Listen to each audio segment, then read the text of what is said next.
Welcome back to the Vikings Playbook.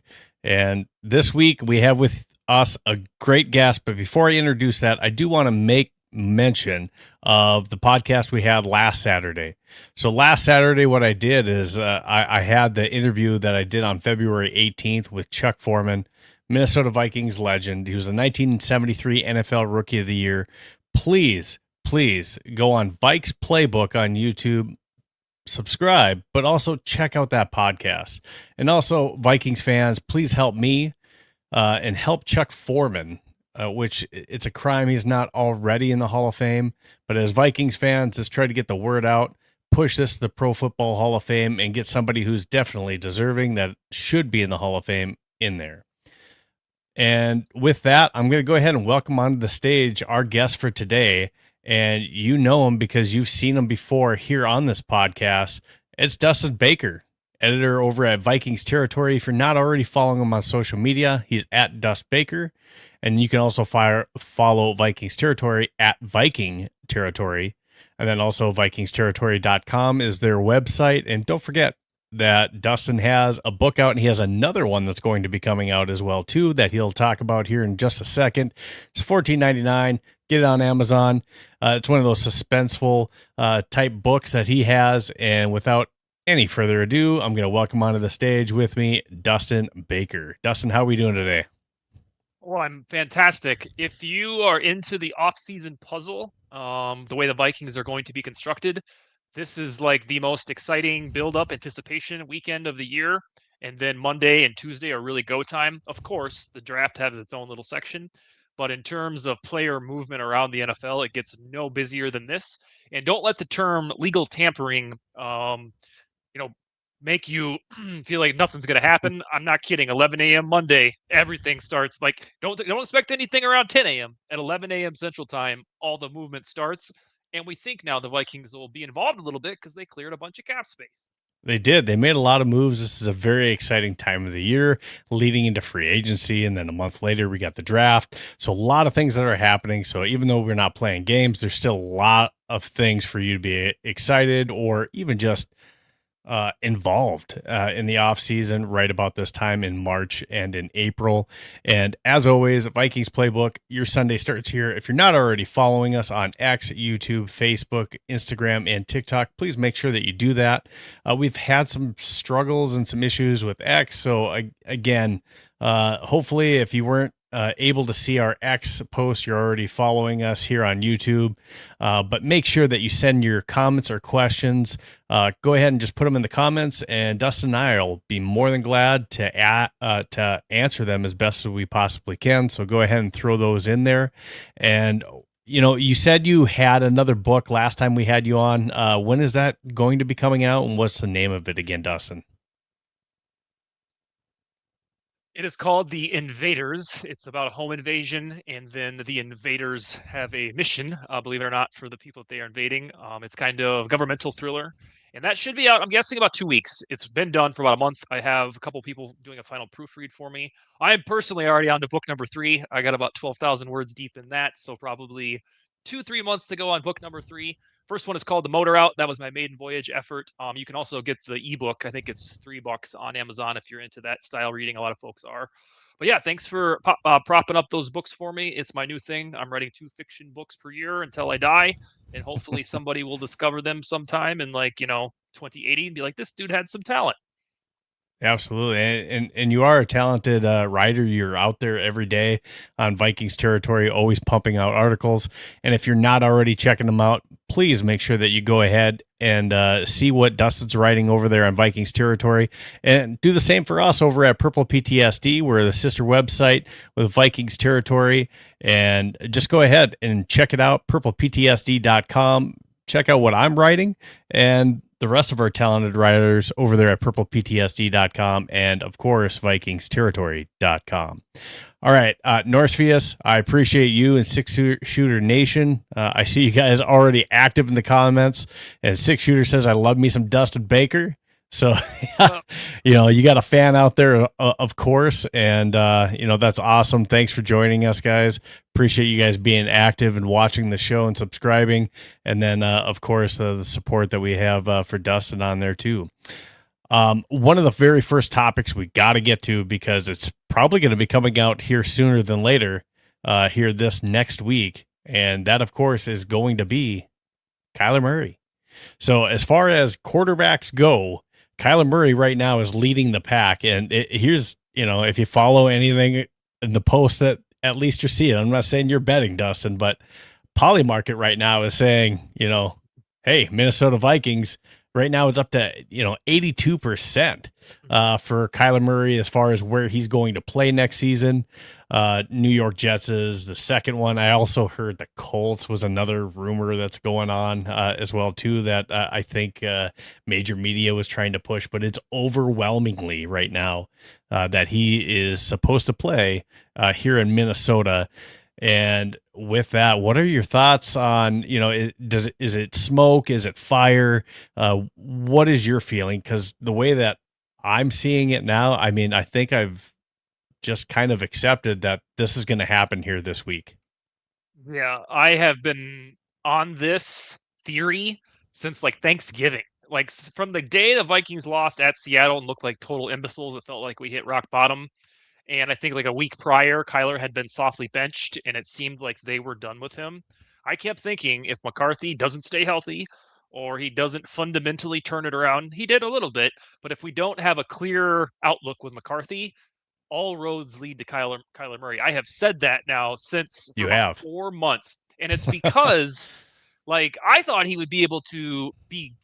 You could get him for a third or fourth rounder via trade, which I would have been okay with. Let alone the fact that he's released now, or going to be formally released on Wednesday. Every team in the NFL should call his agent. Like the Buffalo Bills with Josh Allen should sign Kyler Murray for $1.3 million. Like there is no better value in sports right now than getting that guy for $1.3 million. Now, he's going to have the pick of the litter to say, you know what?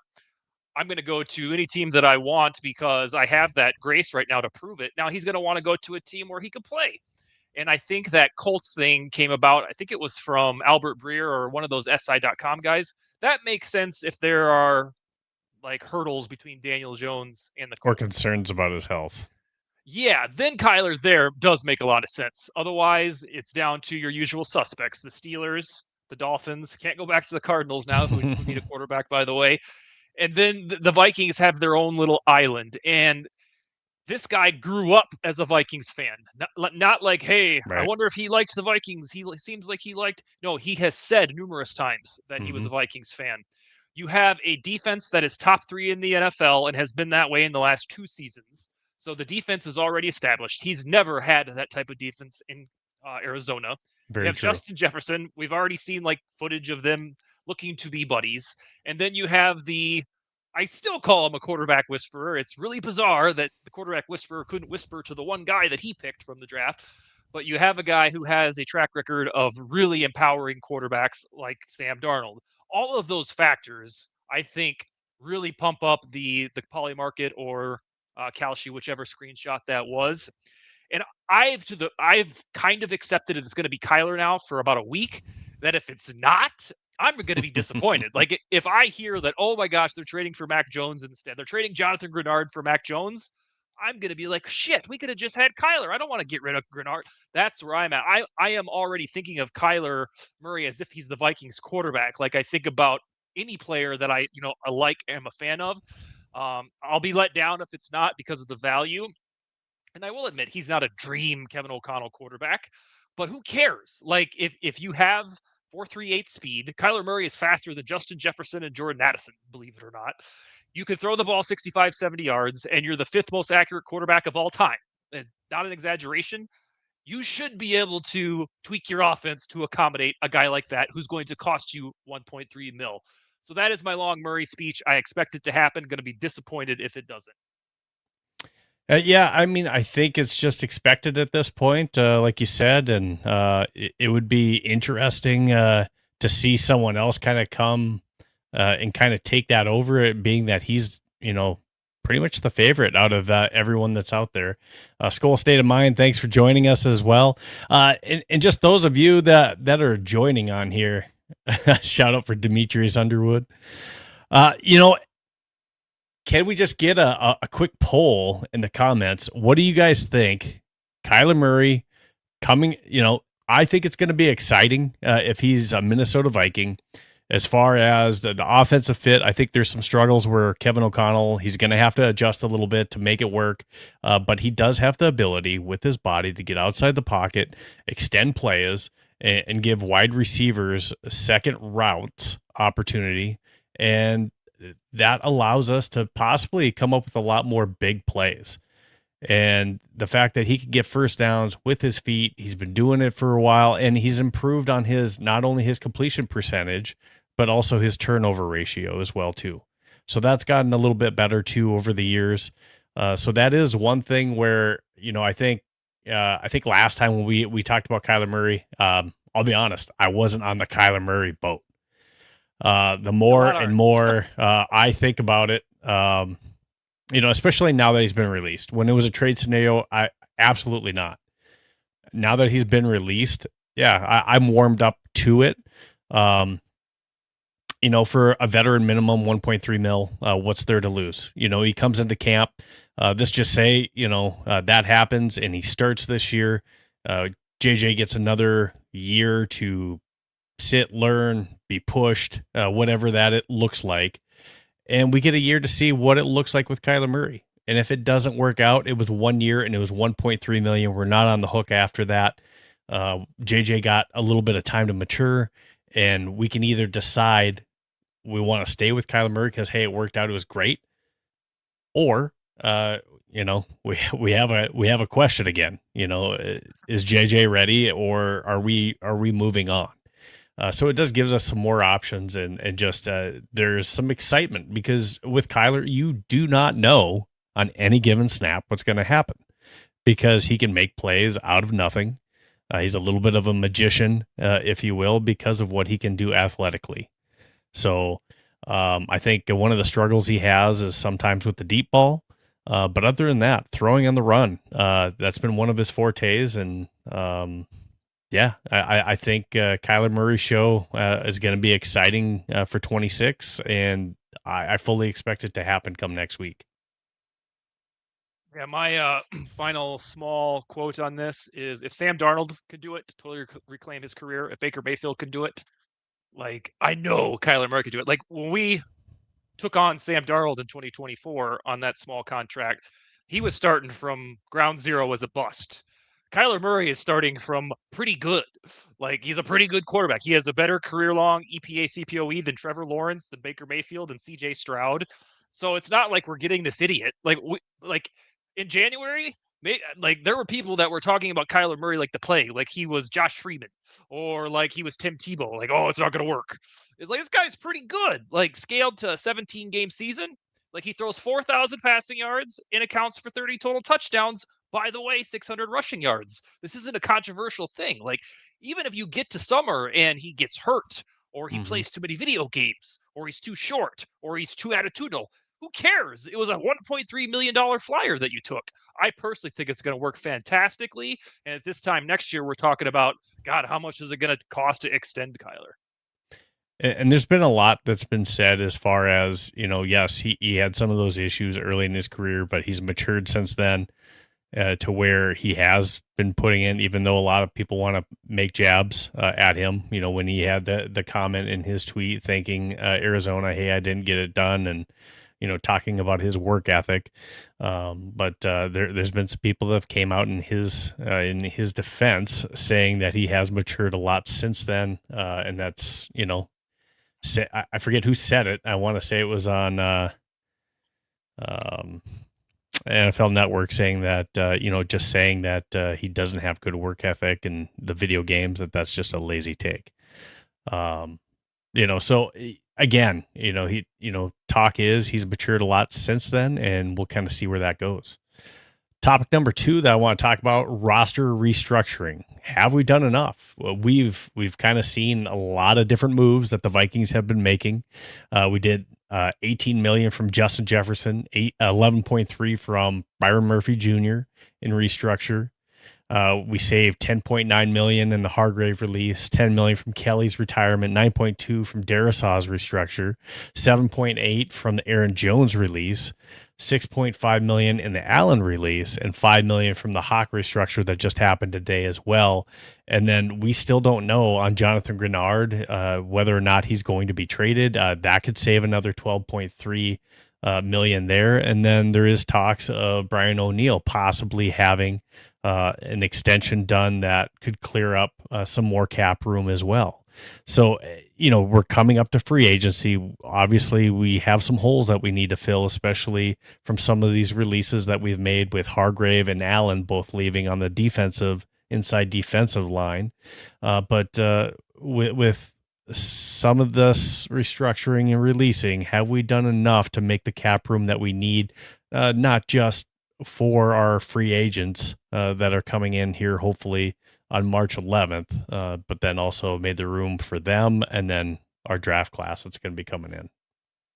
For where we need to be right now before legal tampering, yes, they basically did everything we thought. Like down the line, I don't know, Steve, if you wrote like, here's what I would do in this offseason type article.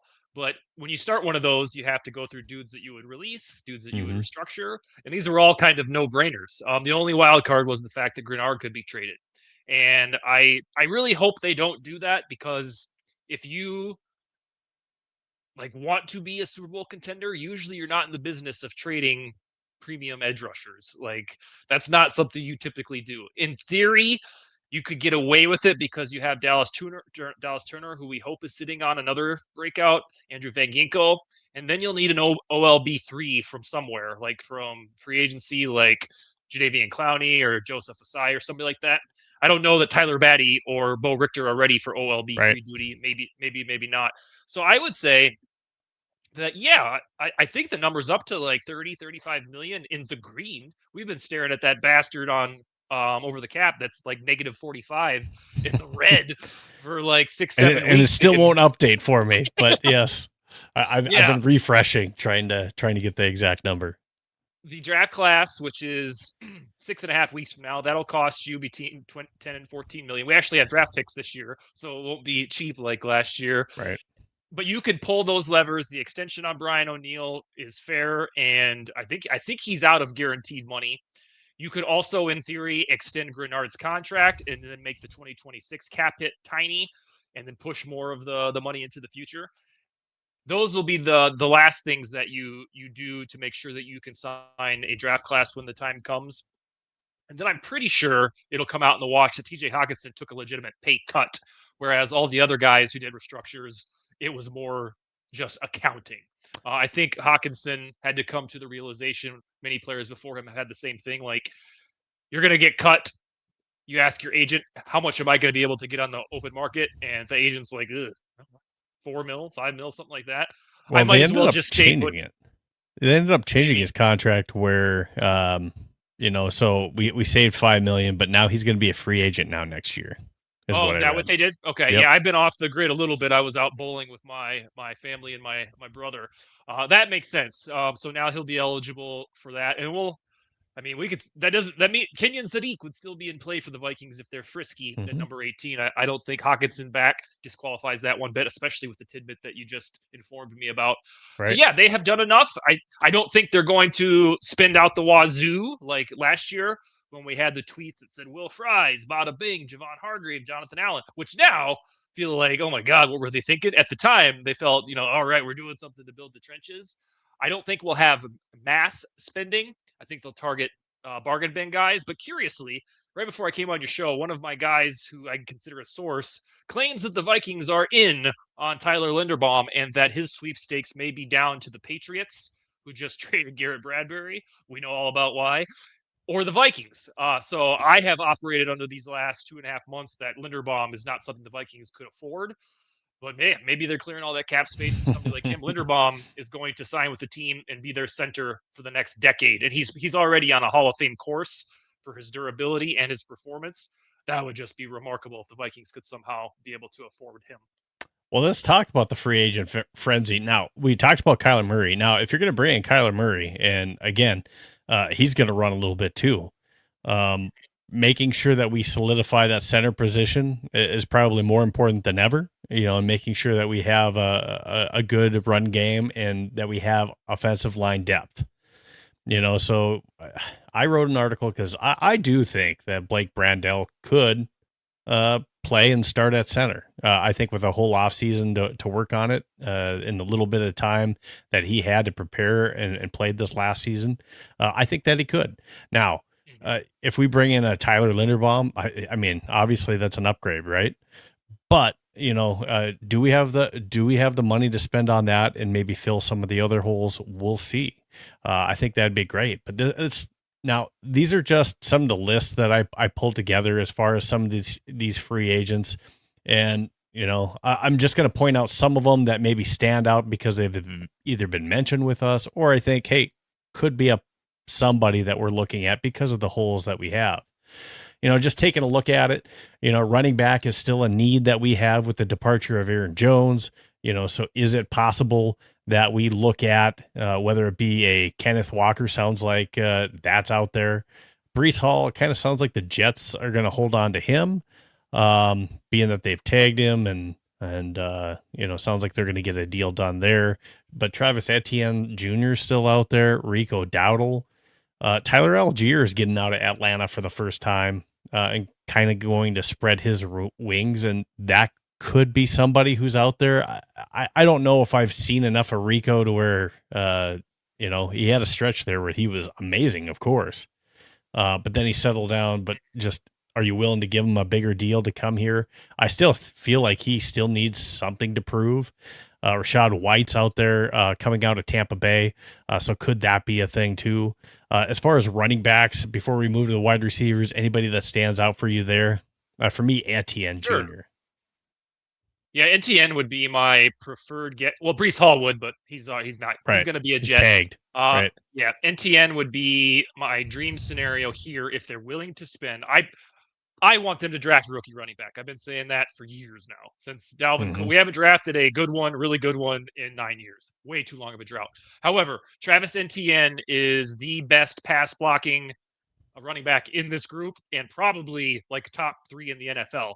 And we think we know that that's like a prerequisite for Kevin O'Connell's offense, especially when you have all the injuries in the offensive line like we did last year. On the other hand, he's going to be expensive. So if we think they're in play for Linderbaum and Etienne, I'll be blown away. The discount version of getting a pass blocking running back would be Kenneth Gainwell. And then in this scenario, you'd have Jordan Mason as your RB1 for however many weeks. Kenneth Gainwell basically playing the same role that he did in Pittsburgh. And then drafting a guy, whether it's Mike Washington, who had a fabulous combine, my guy Nick Singleton from Penn State. My preferred option is that you take a flyer on a running back in round 3 or round 4, and then get Kenneth Gainwell as RB2, and then Jordan Mason has already shown the pop to be pretty darn good. I think that threads the needle of a cash-strapped Vikings team right now. Absolutely.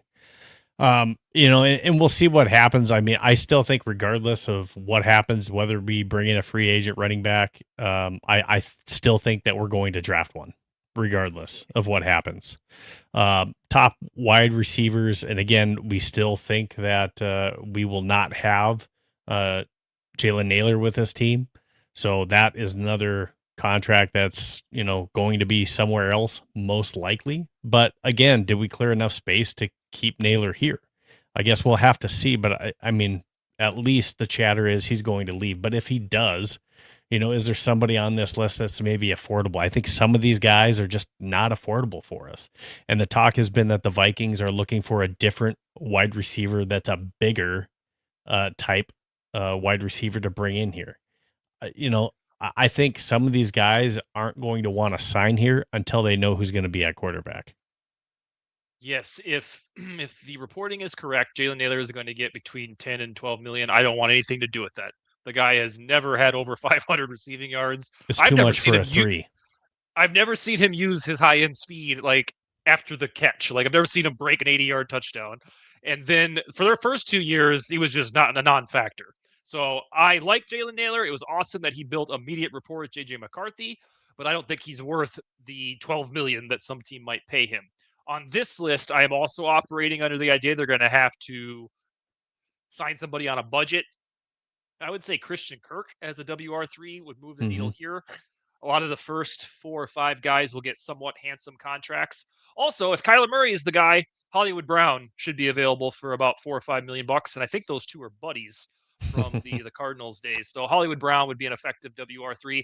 What we have to ask ourselves, and I don't think we will have this discussion until after the draft, at least amongst ourselves, is do we know that the Vikings know that Ty Felton was going to have an honest to goodness redshirt year? Was that the plan? If so, then he can be in the mix as a WR3. Right. If it was another moronic pick by Kwesi Adofo-Mensah, and then he's just the special teams guy, then of course we need a WR3. And that's all on top of Jordan Addison getting arrested once per year and his contract, his 5th-year option coming up on May 1st. So we can't gloss over wide receiver and say we got Addison, we got Jefferson, we'll be fine, because Addison is a ginormous question mark whether or not he's a ticking time bomb to do something dumb, or the Vikings trade him or begin to pave the off ramp for him. So I think wide receiver is sneaky important, and the conversation starts at whether or not Ty Felton had a redshirt year and if he's salvageable as a WR3, and God forbid WR2 down the line. Yeah, and we'll see what happens with this wide receiver 3 position. So if Kyler Murray comes in, kind of an interesting storyline would be, and I don't know if he's got a lot left in the tank, but once upon a time ago, DeAndre Hopkins and Kyler Murray were quite the duo in Arizona. Could some of that be rekindled, again, as a wide receiver 3 here in Minnesota in spots? That would be kind of cool, I think, too. Taking a look at safeties, that's another big position for us, and cornerbacks. Obviously on the defense, I think that's where we're going to see a lot of our targets in the first few rounds. And safety, same thing with wide receivers. I mean, a lot of these top level people we're just not going to be able to afford. But somebody that's a little bit lower, maybe like a Alohi Gilman. Could be somebody that we're able to bring in. Same thing for the quarterbacks.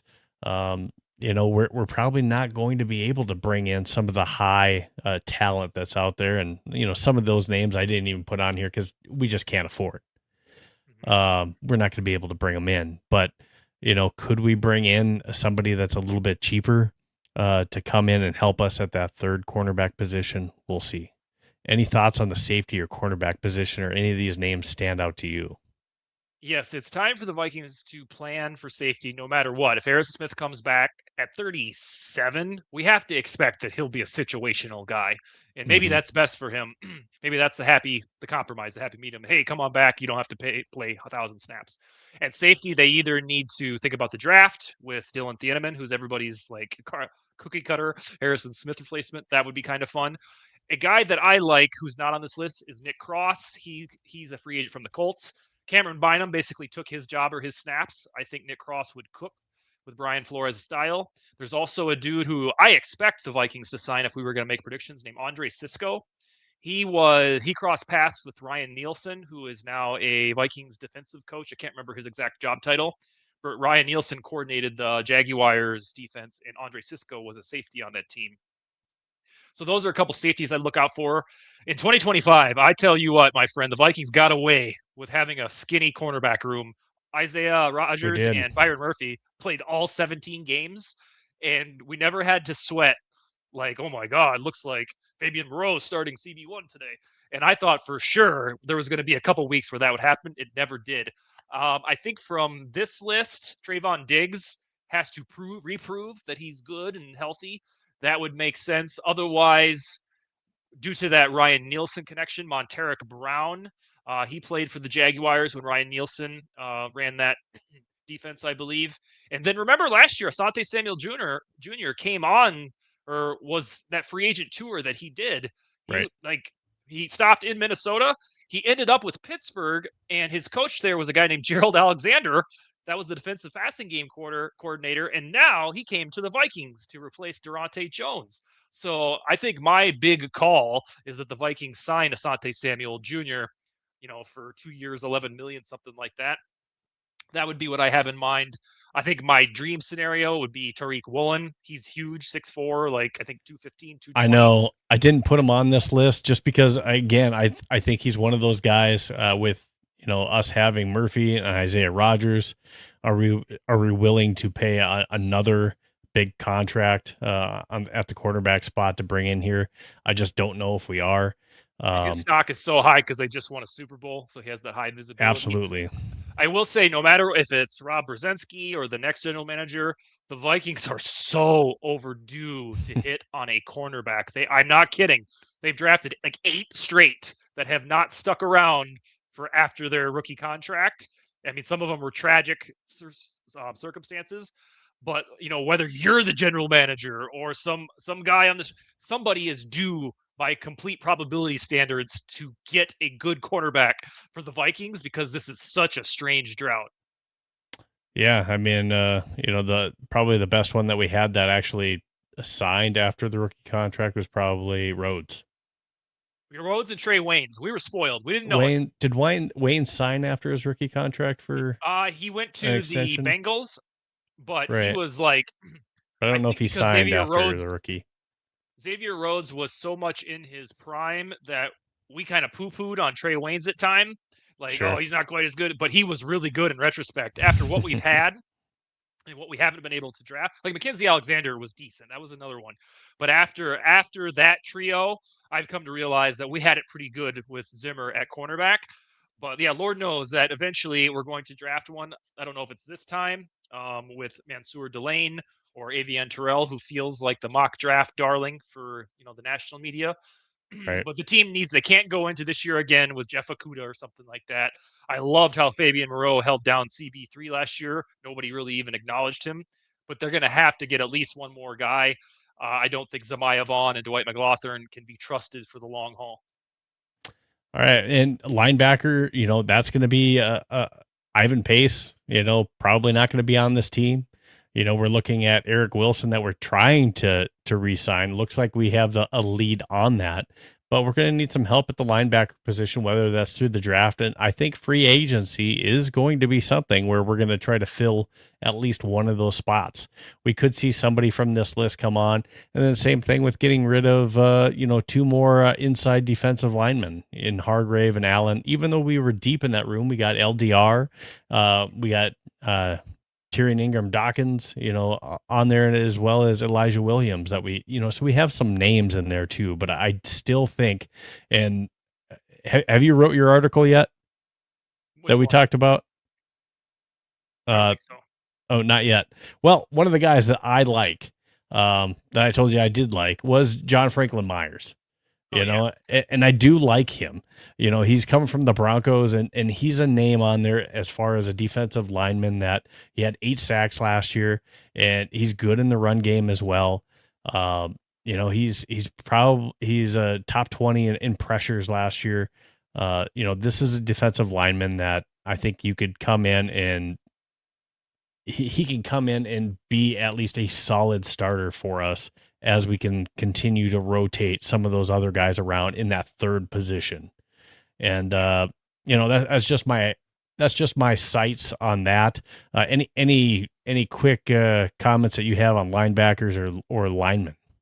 I think they owe it to themselves to re-sign Eric Wilson. Even if it was a flash in the pan, you have to find out. Don't let him go to some other team and then be fantastic and have us all jealous about it. Leo Chenal has never played more than 500 defensive snaps in a single season.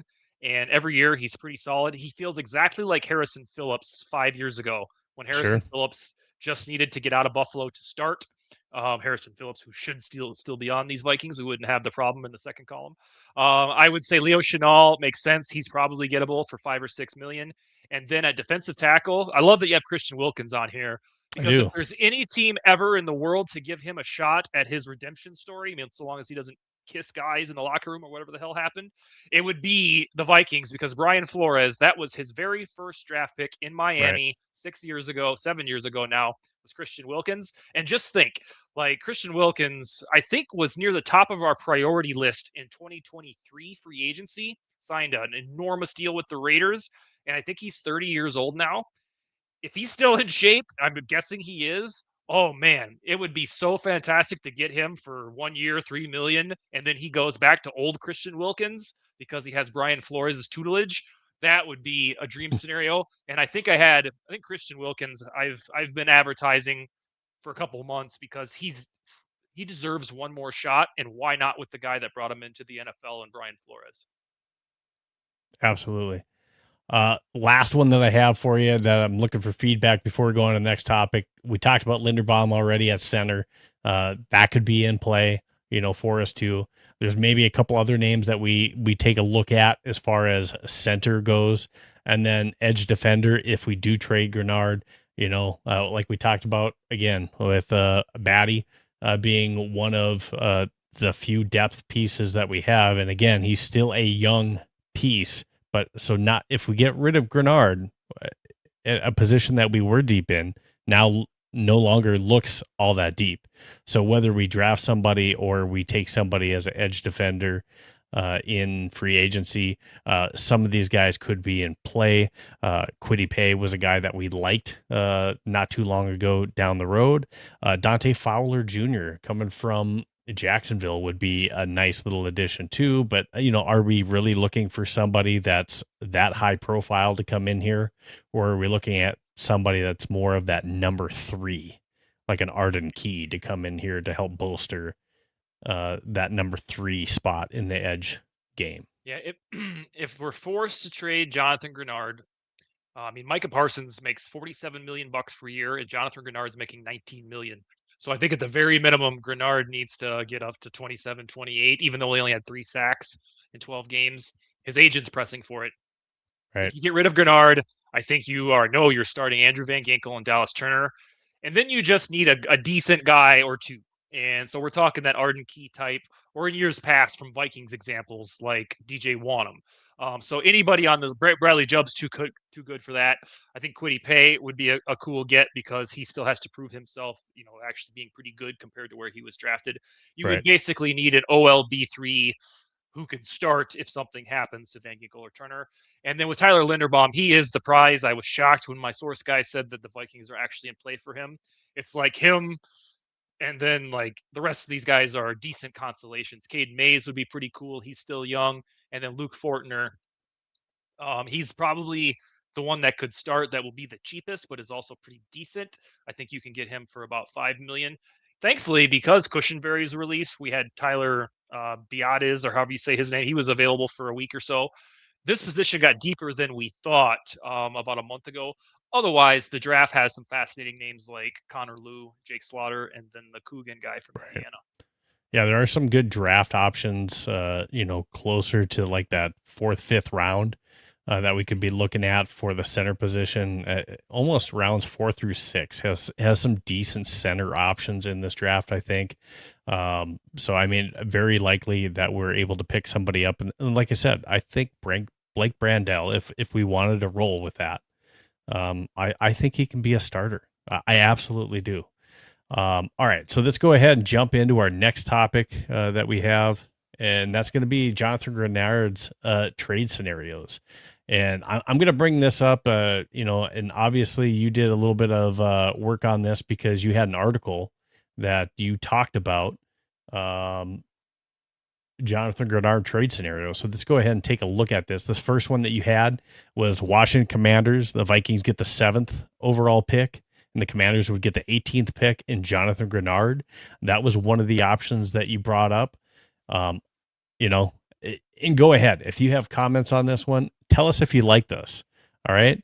So that was the first one that you brought. The second one that you had was the Vikings get the 20th overall pick from the Cowboys and the 112th in round 4. The Cowboys get the 49th pick in round 2, and then they also get Jonathan Grenard. So that was another option that you gave us as well in one of your articles. And again, if you want to read more on this, go ahead and check this out on Vikings Territory for more on this article. And then the third option that you had was the Vikings trade with the San Francisco 49ers. We would get Mac Jones, and the 49ers get Jonathan Grenard. I'll be honest with you, this is the one that I like the least because I don't want to give up anything for Mac Jones, especially when we have Kyler Murray there for $1.3 million. Now you're getting it. Yeah. So, that's just one of those where, I think, I'm not saying it's horrible, but I don't like that one. I like the opportunity of possibly bringing in Kyler Murray. Mm-hmm. All right. And then, I got the wrong one here. Let me go ahead and bring in that last one. Sorry about that. Yeah, the last one I actually had to switch because the Ravens were on my list, but then they got Max Crosby, so Yeah, I had to switch it to another edge needy team, and that was the Patriots. the So, Patriots. So, yeah, the Vikings get the 63rd overall pick in round 2, and then they get the 131st round pick in round 5, and the Ravens would get the I guess Ravens. Patriots. Yeah. Oh, the Patriots. Yeah, So probably you screwed had, that up. yeah, no, that's all right.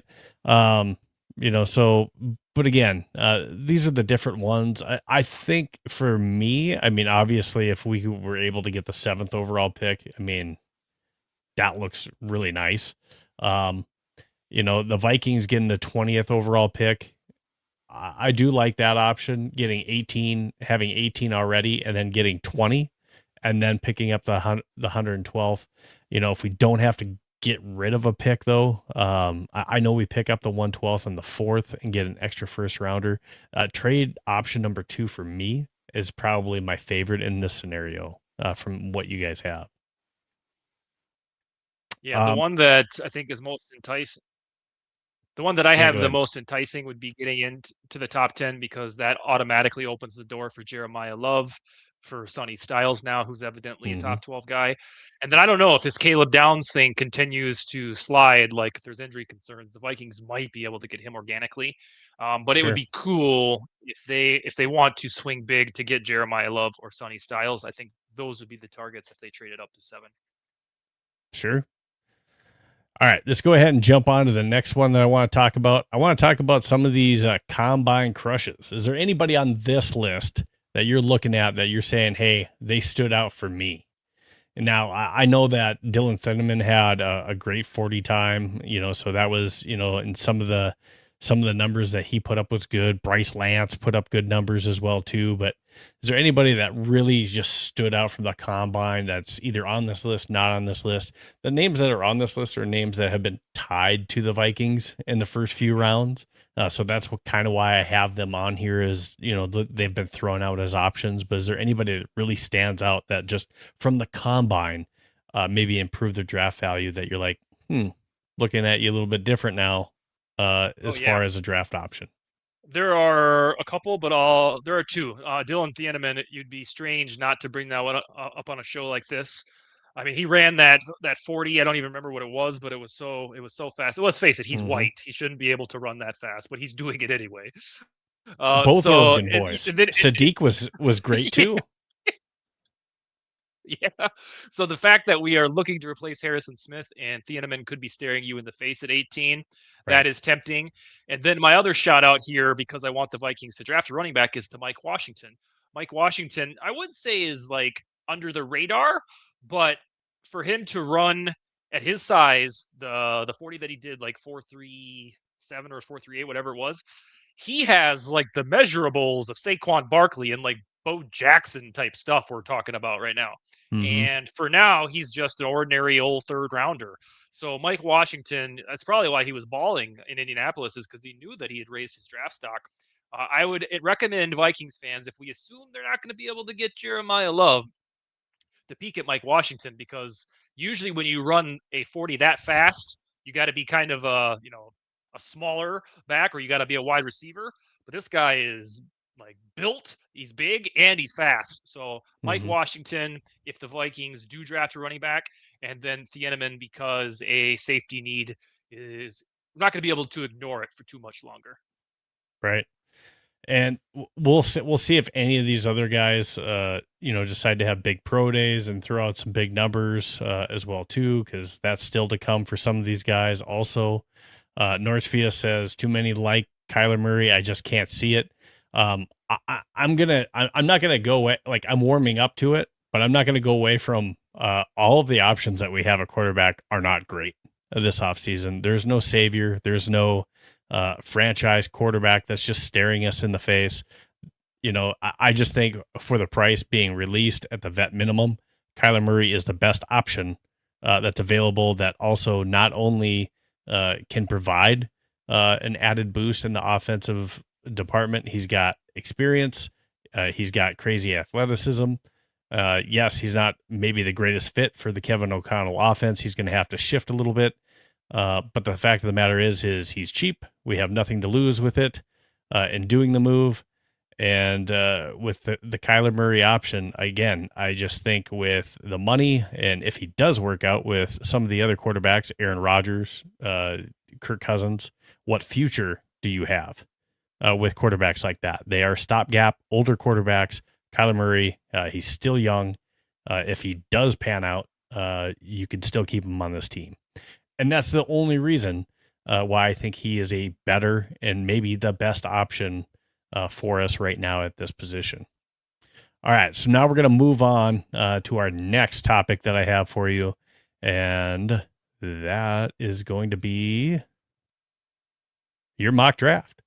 So we did it last time with 3 rounds in the mock draft. If you want to do trades, you absolutely can. I did modify it this time to where it should be a better look for us this time.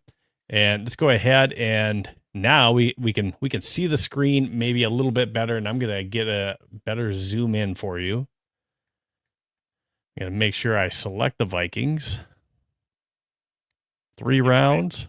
I get my comp pick in this simulator, don't I?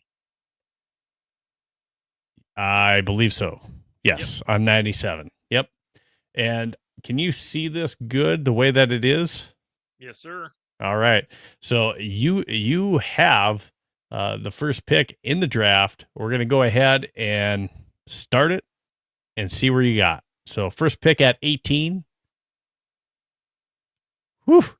So what we had go off the board. Do we remember what I did last time? I feel like you went Kenyon Sadiq here. So okay. Thieneman, who we like, is already off the board at 11. Downs, of course, even with some of the injury concerns, he's off the board at 10. Sadiq's already gone at 13. Jermon McCoy is gone at 16, and then Lemon just went off the board at 17. So some of the positions that you have out there, Caleb Banks has been mocked to us before as well. CJ Allen is starting to also be mocked to us. Jordan Tyson's available. Emmanuel McNeil-Warren, Avion Terrell. For some of those individuals that have been mocked to us at 18. There are some trade options that you have as well, too, that are in here. If you'd like to trade back, the very first one that's optional on here is the Cleveland Browns at 24, and then Cincinnati at 41. And what do I get from the Browns? If you did something with the Browns at 24, they got 18. Probably the best that we could do with them is probably get 24 and 70. No. Well, I mean, they don't have a proposal in here, but yeah, my fault. You can see that they're interested in here. Yes, but we could get 24 and 70. Yeah, see if they'll do that, and then we got to accept your cookies. Oh my gosh! Stop it! All right, so offer trade. What are we doing here? Oh, they're gonna try to make you pay for it. That's what. Oh no, because I do. Oh my gosh! Hold on one second. Let me log in. Apparently, it logged me out as I'm sharing my info on here. All right. Well, you can't show Brosmer's heinous PFF grades on here. What are we doing? Yeah, what are we doing, right? All right, let's go back. I have to start this over now. Sorry about that. Okay. Maybe I'll get an even better pick. All right. Well, we still have more of the same. So Makai Lemon still went off the board, but Matsur Delane dropped all the way to 16 in this one. But you're looking at Caleb Banks again, still staring you down, and the same names still at this point. As far as trade options, the earliest one you have this time is the New England Patriots at 31. Oh, okay. No, thanks. I don't want to get bogged down in a crazy special where I lose on a premium pick. On this board, I saw this stat from Football Insights that suggested Caleb Banks is not a good run stopper, and that freaked the hell out of me. And I think for the purposes of that, I'm going to listen here. Go down just a little bit. Make sure I'm not forgetting anybody. Is Peter Woods still on here? He's down Yeah, here. but he's already fallen. Man, his combine did not go well for him. Believe it or not, on this board, you're probably gonna be grossed out, but I'm gonna take Jordan Tyson.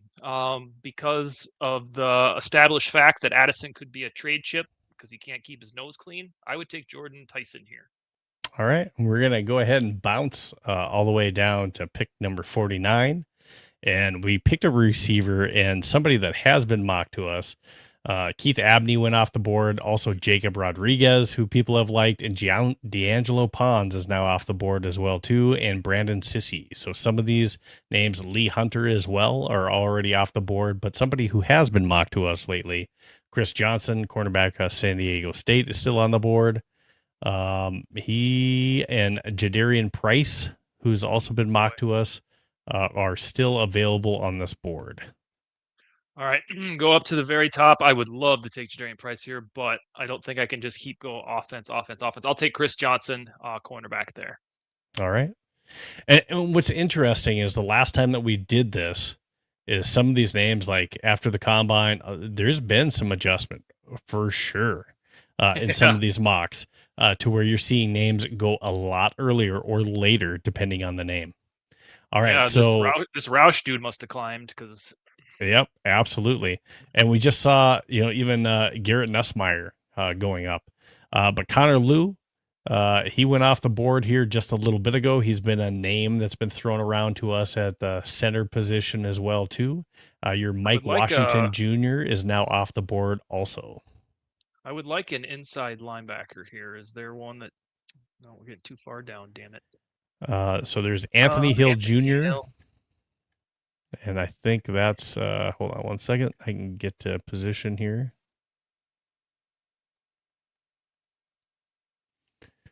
So you're pretty much looking at Anthony Hill, Keyshawn Elliott, Deontay Lawson, and Bryce Buckner.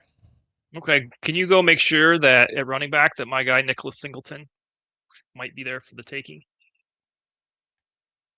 Oh, I think you're talking about Washington, Mike Washington. No, Nick Singleton. Oh, Nick Singleton. All right, hold on. Is he on here? Or did he got? Let me get rid of. Oh yeah, okay, good. Yeah, he's still on here. He's average draft position is at 123, so you still have another pick at 97 here as well. Okay. Jonah Coleman is still on the board, and so is Emmett Johnson. Okay, I'm gonna get my running back at 97. All right, go back to the big board real quick of all positions, and then go down a couple. I think I'm going to do Jake Slaughter here as the center of the future. All right. Jake Slaughter. So just a quick check at your picks. You went Jordan Tyson at wide receiver. You went Chris Johnson at cornerback and Jake Slaughter at center. And on to your next pick at 97, who just went off the board, was Deontay Lawson, and Malachi Fields also just went off the board. Those are kind of some of the main names. Drew Aller's now off the board as well, too. Jonah Coleman at running back is still on the board. Bryce Lance, who had a big draft, is still on the board as well, too, but you've already taken a wide receiver. Mm-hmm. I think if I were in charge here, I would draft Dante Corleone here and then try to get back into round 4 for my running back. But we don't have the leverage to do that, so I will take Jonah Coleman falling to 97. And this probably isn't realistic because it's very offensive. But, you know what? A lot of people, the first time we were doing these drafts, Jordan Tyson, his average draft position early on before the combine was around 14. And a lot of people were saying, hey, if Jonah Coleman is around at 18, you got to take him. So that's interesting that he's potentially going to be in that spot. And, how comfortable do we feel at the wide receiver position at wide receiver number 3? How excited really are we about Ty Felton? So Chris Johnson at cornerback, Jake Slaughter at center, the center of the future. And if you're drafting in round 3, and if we're not taking somebody free agency, I'm probably expecting Jake Slaughter to come in and maybe start. Jonah Coleman in round 3 at 97. I don't think he has to start right away. And I think this is a situation where we could still take somebody like an ETN. Mason's only around for another year on his contract. So that is a possibility where if you were to bring in like an ETN or something like that, I don't think that you are in a weird position where you brought in Coleman, but you also took an ETN. I still think you can do something like that. Your thoughts on your draft? And what are your guys' thoughts as listeners?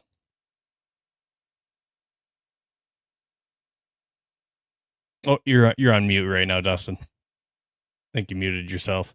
Oh, I did not. I don't think I even was remotely close to that. But I would say that my draft is unrealistic because if this was going to be 3-1 position split, defense, offense, it would probably be the inverse this go around, depending on what happens in free agency. But I do like this because you have guys that should compete for playing time right away. And, you always like your own mock draft, but I think the Jordan Tyson pick, if he's there, he basically starts the clock over. You'll have 5 years team control. And then if you did get in the mood to trade Jordan Addison, then you wouldn't have to panic because you'd have Tyson there and then whatever you got from Addison as gravy. And then I will keep saying, no matter, we got 6.5 weeks for the draft.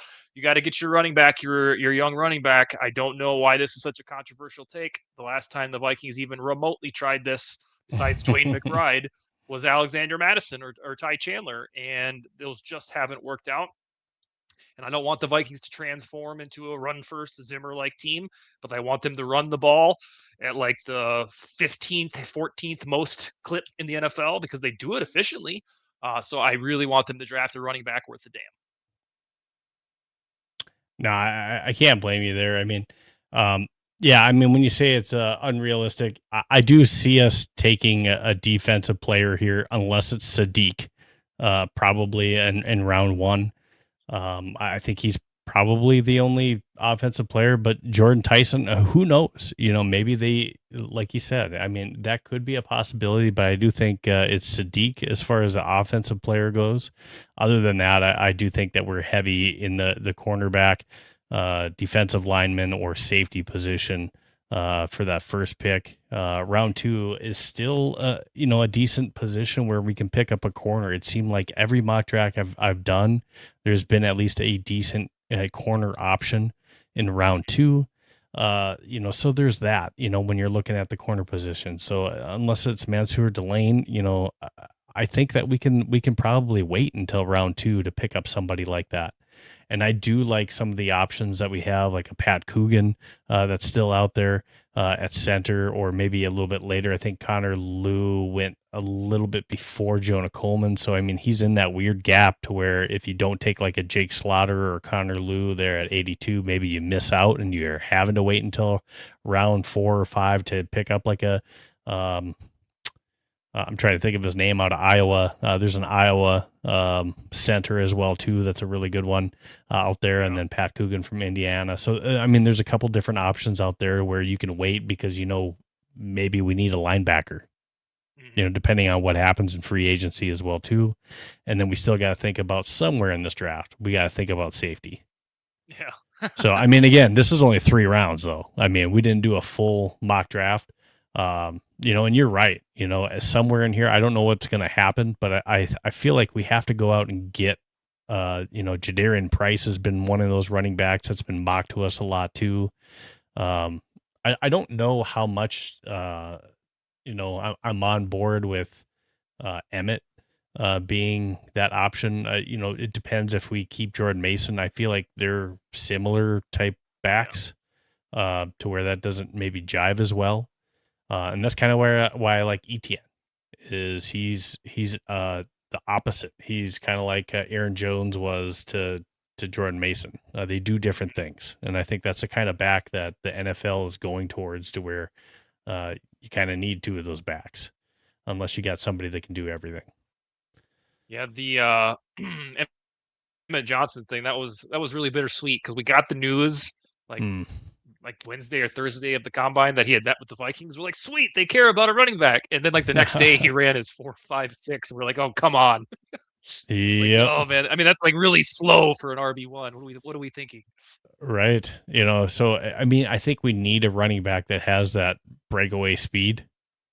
I just don't know if Yeah. he's going to be able to be that guy. But overall, I think good drafts, a lot of good insight that you gave us on the free agency, uptick that's Thank you. going to be coming. I mean, make sure that if you're not already following Dustin, like I mentioned before, make sure that you do that at Dust Baker. It's going to get crazy next week. So make sure you're following myself too at Steve Hoikkala, and then also at Vikings Playbook. Make sure that you're going ahead and just subscribing. And if you like to read, Dustin's got a couple books. He's got one that's about to come out, and then you can also go check out the Motor Route, catch up on that, and his new book that's coming out. I'm sure that we'll have Dustin on again and be able to promote that one as well. And then stay tuned. We may have Kyler Murray news sometime next week as well too. And it's just going to get lively. It just really is. Next week is going to be pretty crazy. Even just March 9th through the 11th in 2 days, Okay. we're going to start to hear a lot of rumors as far as basically what's going to happen on the 11th.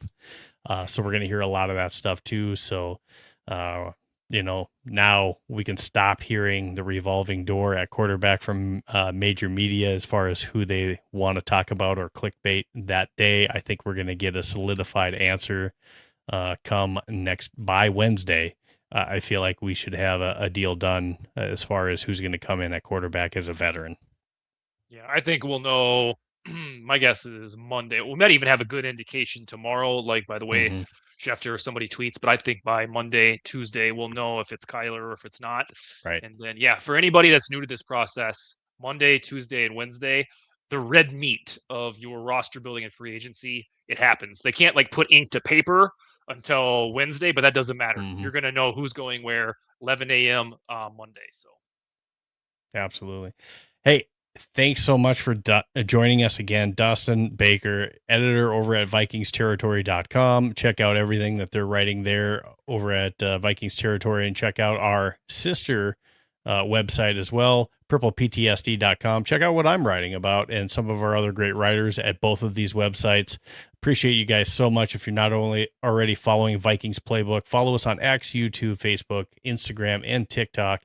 And then, of course, your Sunday always starts here with the Vikings Playbook.